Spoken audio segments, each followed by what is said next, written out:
ព្រឹកកាយព្រឹកប្រលឹមខ្យល់បកវាលស្រែផ្សែងផ្ទះអ្នកស្រុកហើលើវាលស្រែវិញ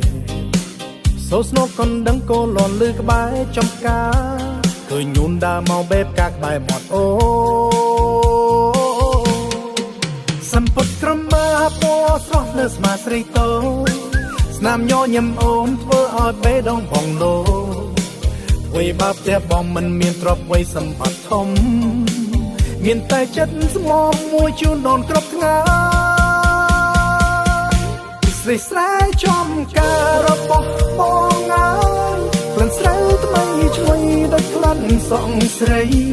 ពេលថ្ងៃលេខក្រោយភ្នំបងចង់មានតែអូនក្បែរចាប់ដៃមើលព្រះច័ន្ទរាំងកណ្ដាលវាលស្រែទោះជីវិតยังមិនសម្បូរមានប្រា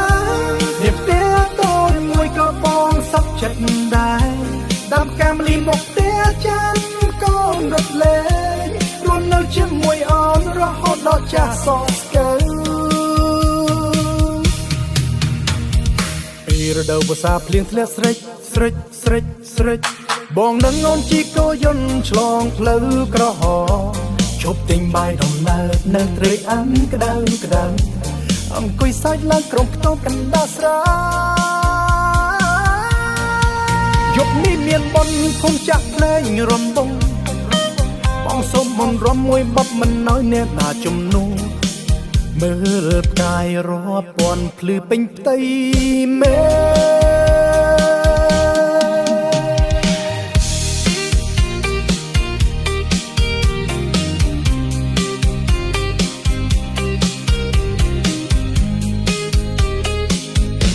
ស្រីស្រែចំការរបស់បងហើយក្លិនស្រូវថ្មីឈ្ងុយដូចក្លិនសង្ស្រី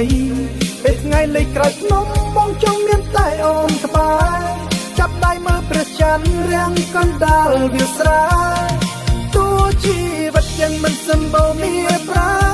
វាផ្ទះតូចមួយក៏បងសុខចិត្តដែរដាំកាមលីមកផ្ទះច័ន្ទកូនរត់លេងរស់នៅជាមួយអូនរហូតដល់ចាស់សោកស្កើពីរដូវវស្សាភ្លៀងធ្លាក់ស្រេចស្រេចស្រេចស្រេចបងនឹងអូនជីកោយន្តឆ្លងផ្លូវក្រហមជប់ទិញបាយដំណើរនៅត្រេកអាំក្តៅក្តៅអង្គុយសាច់ឡើងក្រុមខ្ទងកណ្ដាលស្រែយប់នេះមានបុណ្យភូមិចាក់ភ្លេងរំបងបងសុំមុនរំមួយបបមិនណយអ្នកណាជំនួសមើលផ្កាយរាប់ពាន់ភ្លឺពេញផ្ទៃមេ